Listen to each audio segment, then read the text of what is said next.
If your brain has hijacked you way too many times when it comes to dealing with small daily hassles and those unexpected painful life moments, stick around and I'll show you how to take control back from that habitually reactive brain of yours with a pretty cool technique called the 478. Let's do this.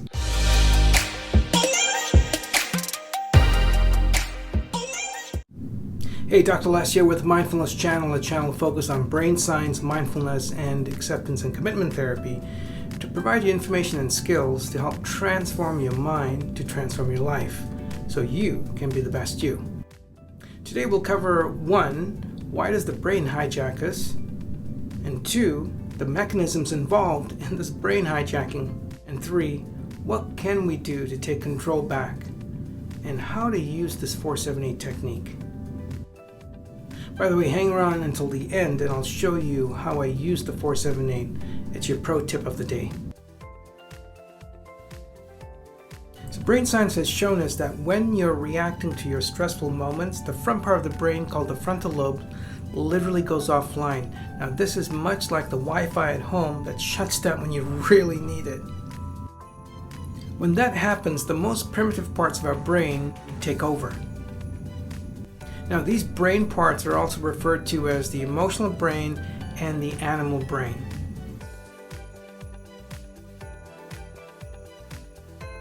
Now, these brain systems tend to dictate our defensive thoughts, our raw emotions, and often our costly reactions in the heat of the moment.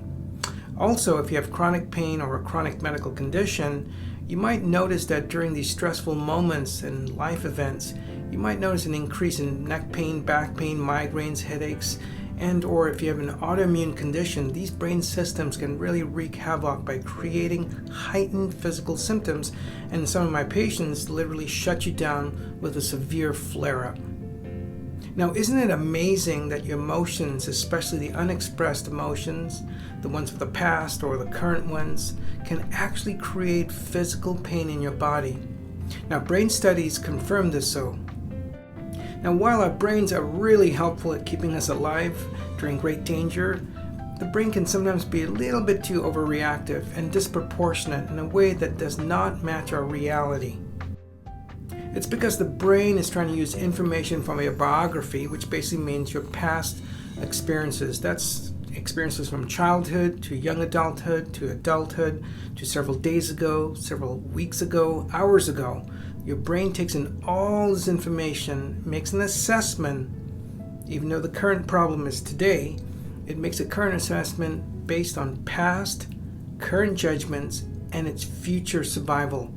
So basically your brain is mental time traveling, past, judgment, and fear of what could happen. So it makes sense why the brain does what it does.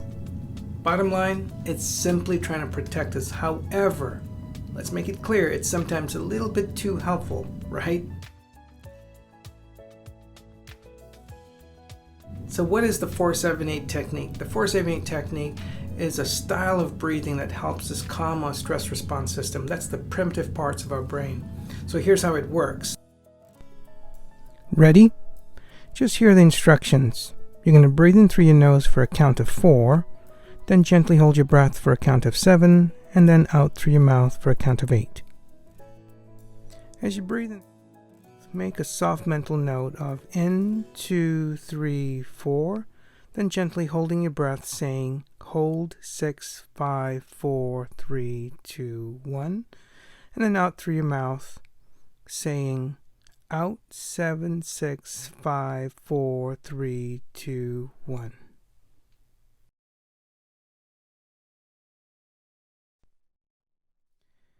In, 2, 3, 4, hold 6, 5, 4, 3, 2, 1.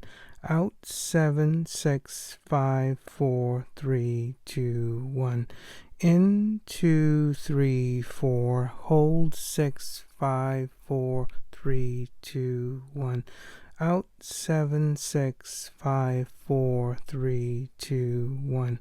In, 2, 3, 4, hold 6, 5, 4, 3, 2, 1.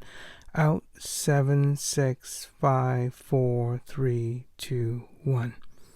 There you have it. Practice that a few times throughout the day.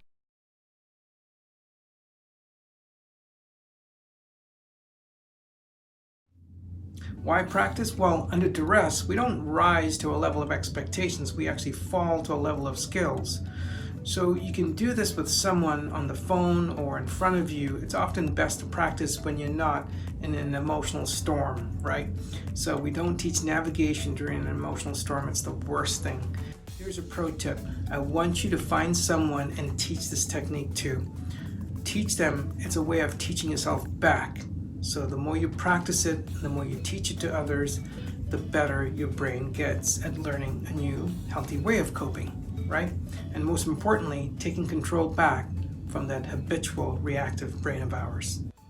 Drop me a question below or a comment below and let me know with whom or when you plan to practice this 478 technique. Don't forget to subscribe, because each week I'll be coming out with a new video to help transform your mind so you can be the best you. It's been a true pleasure being in service of you. I'm Dr. Les. Until then, catch you at the next moment.